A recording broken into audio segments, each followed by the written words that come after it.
Hey guys, this is John. I'm playing Kyborg 95 in 3 minute. Looks like we're going to get an open Sicilian. And it'll be a bishop g5 Najdorf. A very sharp line. Which I used to know a lot more about, but have not played much from either side of the board in recent years. But I think I still know a thing or two. I gotta get my 3 minute rating back over 2400. That'd be nice to have both ratings over 2400, wouldn't it? He's thinking. Okay, I'll just take this guy. And then I'll play queen d2 instead of the usual queen f3. Because I think now that he's allowed me to double the pawns like this, it's better to put the queen on d2. I'm very unlikely to play the move pawn to e5 coming up, which is one thing the queen does out here pretty well. When it's on f3, it can swing over to g3 and assist in pushing e5. But since he's well fortified on that square, it's unlikely that I'll be able to do that. Okay, I'm really tempted to play knight d5 in this position. I'm just going to put that out there. Knight d5, if he takes me with the pawn, I can take back. If he takes with the bishop, then knight f5. That just seems really promising. Usually you wait for them to play b4 before you jump into the center like this. But it looks pretty good. It also makes sense to play f5. I think I'm going to play f5 instead. It's less risky. Yeah, and if he plays it like this, I can maybe go queen h6 is what I'm thinking. Could even take on b5 with check. Ooh, that's got to be good. Yeah, let's take here. Check. I think this is strong, unless I'm mistaken. I'll pre-move that.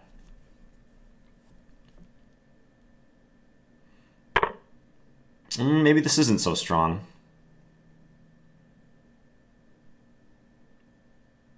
I was thinking I was going to be able to win d6 and he had to go to f8, but that's obviously not the case. Okay, let's take here. Let's just see how he responds to that. I can play my queen into h6. That's one thing I could do.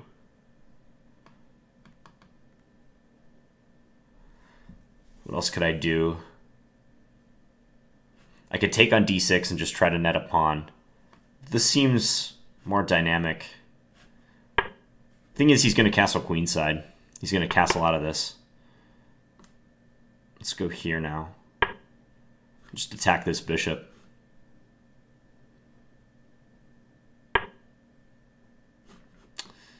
Might as well grab this guy.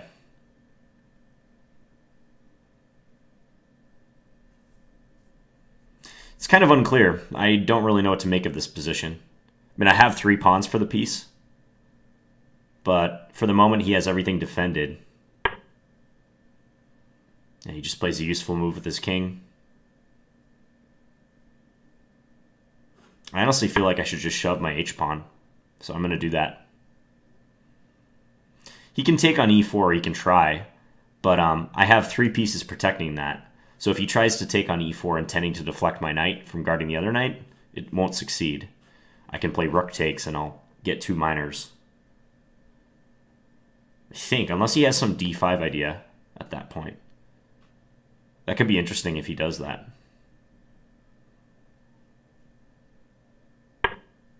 He's hiding his king again.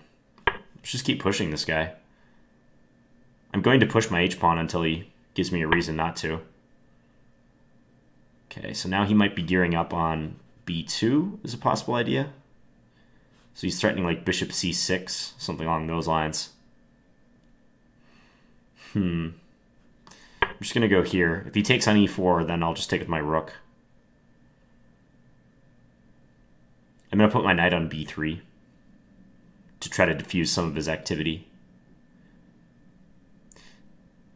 He can play bishop takes e4, though. And I'm going to take with the rook. He'll take on b2 with check. I go king d2. And that's really messy, but I think I'm doing okay. Really? Like this, huh?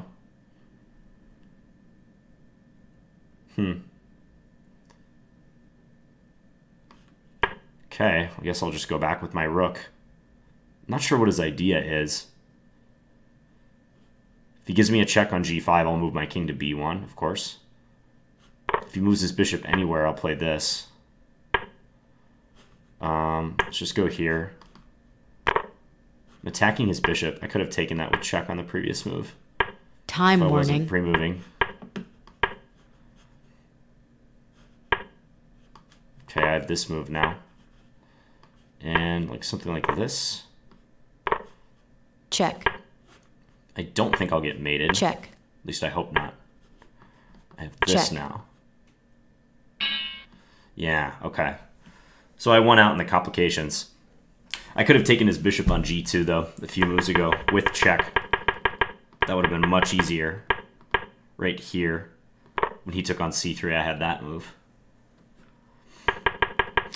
Looks to me like it would have been a critical try for him to play bishop takes e4 in this position.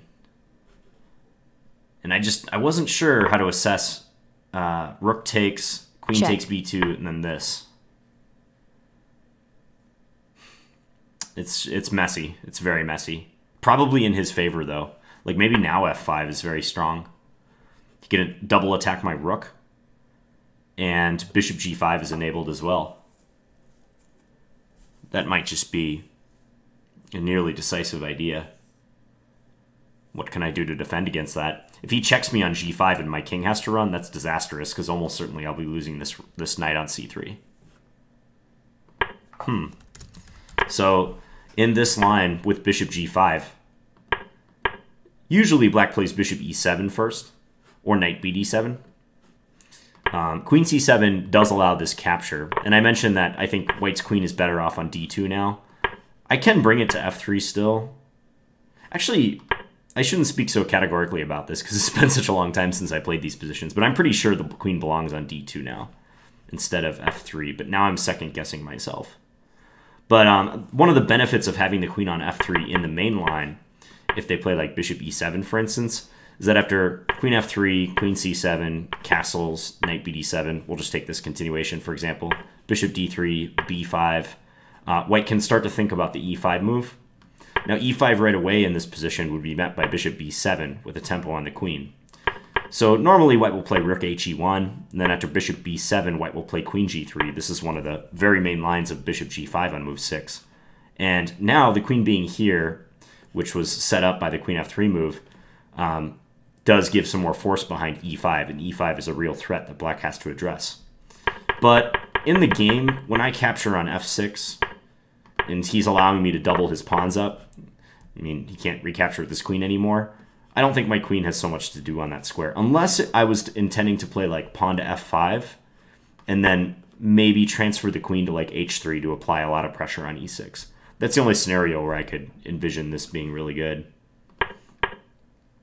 So I just played queen d2. If I had to do this over again, I do not think I would have sacrificed on b5 coming up. I do wonder about the knight d5 sacrifice. That would be a little unprompted in this circumstance. After take and take, though, I am threatening knight f5. I think the thing is he's going to flee this way, though. And this is very similar to, again, one of the main lines of bishop g5. But I don't see a real promising follow-up. Because what's annoying is he can always defend his bishop better by playing like knight c5 in the coming move. Although, I guess if this happens, he'd have to play bishop f8 to save it. Or maybe rook e8. Huh. I wonder what the engine thinks about this sacrifice. Take, take. It says bishop takes d5 is best for him. Well, what if king d8? King d8, for some reason, it really likes bishop e4 and wants to transfer the bishop to f3. I guess holding on to this pawn is worth it. You know, bishop e4 does help me play knight c6 check, so I shouldn't laugh at that move that the engine's suggesting. So, in these positions, in the open Sicilian, especially in the Najdorf, if you have your rook on e1 and your opponent's king is still sitting on e8, you're kind of x-raying that king, and you have a knight that's within range of the d5 square, you should pretty much be hyper aware of knight d5. In fact, there was a game I posted from the black side of a classical Sicilian not more than a few days ago where I completely overlooked this knight d5 possibility from my opponent. It wasn't a Najdorf, but the circumstances were exactly the same. He had a rook on h1, on e1 opposing my king on e8, and knight d5 just led to an opening of the position that should not have been in my favor. I actually ended up winning that game, but it wasn't because of that. So instead I went for f5. Now if he had played e5, I was planning to play knight d5. Was I? No, that's ridiculous. I just lose a piece if that happens. For some reason, I thought that take, I would be able to win my piece back. But it's probably because I'm recording this video pretty late at night and I'm like semi-delirious. I had a long day. Scratch that. If e5, I would have came to my senses and calmly retreated the knight to b3 and enjoyed a slightly better position. Yeah, I have no idea what would happen if e5. Maybe I would have pre-moved knight d5 or blitzed out knight d5 and paid the price. I guess I was just fixated on this d5 square. But he played knight c5. Check. And I took on b5. Again, this was kind of reckless. I don't think I should have done this. I was honestly expecting to be able to take this, and for some reason my brain like just assumed he would play king f8. And then I could go in queen h6 and his position would collapse and I'd win in a blaze of glory. So once I got this far though, I didn't want to chicken out and just like go for another pawn, although objectively that may be the best thing to do. But I'm not surprised the computer thinks I'm worse in this position, despite having 3 pawns for the piece. Because he'll put his king on e7. His knight and his bishop can cause me a lot of problems. And the pawns that I'm ahead, they're all on the queen side. They're in front of my king. And they're not remotely dangerous for black at the moment. So that's why black is better in this position. Okay, so I played f takes e6 and then invaded with my queen. He got his king out of dodge, and I went here. I just grabbed the pawn on h7. Yeah, I kind of figured like I wasn't any better here, but then again, he didn't find any compelling way to punish me. Like, I don't think king b8, king a8, rook b8 is going to keep white up at night if this was the consequence of my sacrifice way back on move 14. So, it seems like he's got to find some more active plan. I see bishop a6 the computer approves of, just trying to force this knight back right away. Yeah, I guess it would have been even better here. It's suggesting a line like bishop a6, knight here, and then giving a check on this square, which is interference on my rook defending the knight. And I take with the pawn, and he grabs on d4. Yeah, this does look very nice for him. Now his bishop pair looks a lot more fearsome. And my pawns look scattered. Instead, he did this, and I pushed.